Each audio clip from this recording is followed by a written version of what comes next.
Greetings and salutations and welcome to Illegitimate Legends. I'm going to start by quickly apologizing for the terrible footage in the background. I accidentally deleted my 0021 game, which kinda ruins the entertainment slash high skill play that you would witness usually. Cough, cough. Anyway, this week we are taking a look at Support Jarvan, and Jarvan is a very good support for exactly the same reasons he's very good at tanking. These reasons are the simple fact that his ratios are terrible. No ability can actually be made to deal extensive amounts of damage, and they all have long cooldowns. This means that utility and their basic effects is basically all you have to rely on, and those work very well in a tanking scenario. They also work very well in a supporting scenario, because you can provide additional attack speed for your AD carry, as well as reducing armor of the enemy AD carry or enemy support, whoever happens to be in the way. Or both, if you manage to line the two up. It's particularly potent because you can also use that exact same ability to initiate. You end up using both, so you've got the attack speed out for your AD carry, and you've got the armor reduction for their team. You've also knocked them up, which kind of throws them off their game, and now you're right in the middle. If you then pop your shield, you've slowed them as well, and you're not going to take any damage, because that shield, if maxed first, should keep you just ahead of about 2 auto attacks from the enemy team. Granted, you may take some more abilities, and you will take a little bit of a beating, but you've got plenty of health if you build correctly, so it's not going to worry you any. Once you hit level 6, you also have your ultimate to throw into the fray, and unless they have flash, or a natural blink, or medium range dash, they're not going anywhere. You can just lay in. It's actually a beautiful sight to catch the enemy support and the enemy AD carry, because even if they've both got flash, most of the time, one of them won't want to run away immediately. They'll try and peel you off the AD carry, and that leaves them stuck in the circle of love. As for the early game, your goals are very, very simple, and they basically do what I just said. Plant the banner, knock up the enemy team, initiate the fights.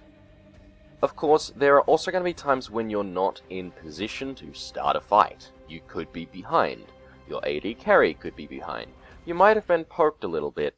You know, the usual times when you don't want to go balls deep.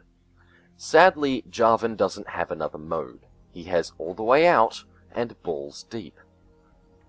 This means that in that sort of scenario, you actually have to play the bait. If there's going to be a chance where you can take damage instead of your AD carry, you have to take it, because the AD carry is squishy. You are J4.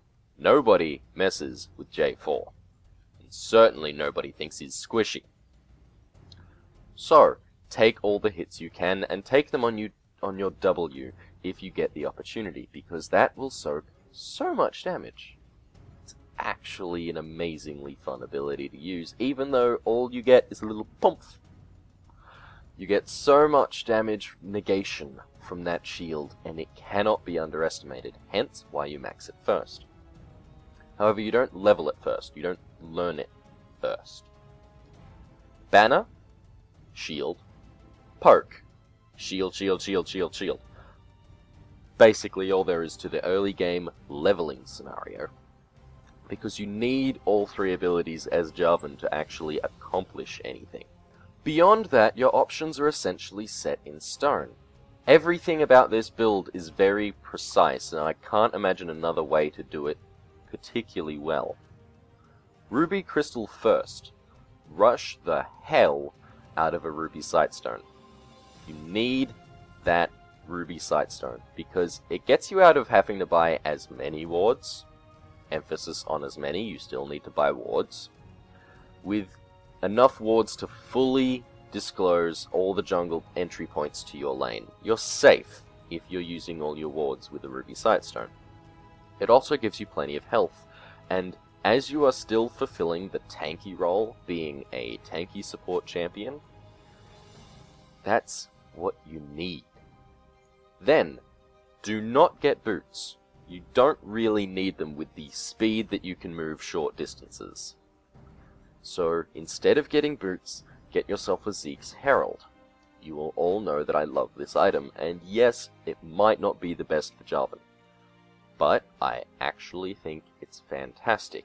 It adds a multiplicative effect with the increased attack speed you're providing with your banner, by increasing the damage of your AD carry as well as their lifesteal. These are things that are good. Also increases your damage to a small extent.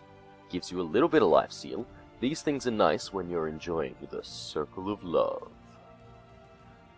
And last but not least, it adds to your health. Health, people, it's vitally important. Then you want to get your boots. I don't care what boots you get. Some people would want boots of swiftness or boots of mobility to be able to roam around a bit more because your ganks as Jarvan are insane. And once you reach the point where you're no longer really needed bottom lane because your AD carry is just farming, or their AD carry is just farming, and your AD carry is helping in teamfights, once you reach that point, it's very, very useful to be able to be where you need to be. Armor and magic resist, however, are also very good items because you're still a tank. And from this point onwards, we enter the late game. Into the late game, you essentially become Jarvan with wards. That's all there is to it. Build a full tanky build, getting armor, magic resist, and health all in wonderful abundance. Particularly, consider a Randuin's Omen, because that is one of the best items for Jarvan, because it's like, hey, pomp slow, ha, pomp slow. That double slow, or staggering it out to get a second slow if you're kind of keen like that, that's really, really good. And the fact that if they try and attack you, they're slowing themselves even better. Another good item to get is definitely the Frozen Heart, because it provides that aura attack speed slow. That aura will win you teamfights. Do not underestimate it, ever. It's really, really good. This build has been particularly potent for me because Jinx has just come out, and Jinx has a skill shot which cannot hit multiple targets. Ezreal's another champion it's reasonably good against, but unlike Jinx, Ezreal has an escape. He has a way out of your circle of love. So, beyond just getting tanky in the endgame and being an assistance with initiates and fantastic damage absorption, there's not much to say about Jarvan as a support champion. It works rather well. You don't end up as leveled, and you're not going to be getting very many kills, but he can definitely hold his own in the support lane. Thank you all for watching, and I will see you all next time. Good night.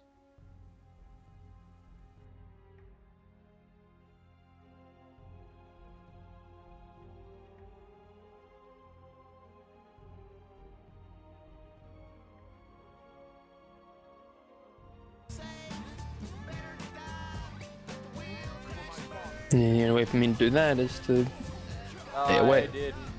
Ha ha ha ha.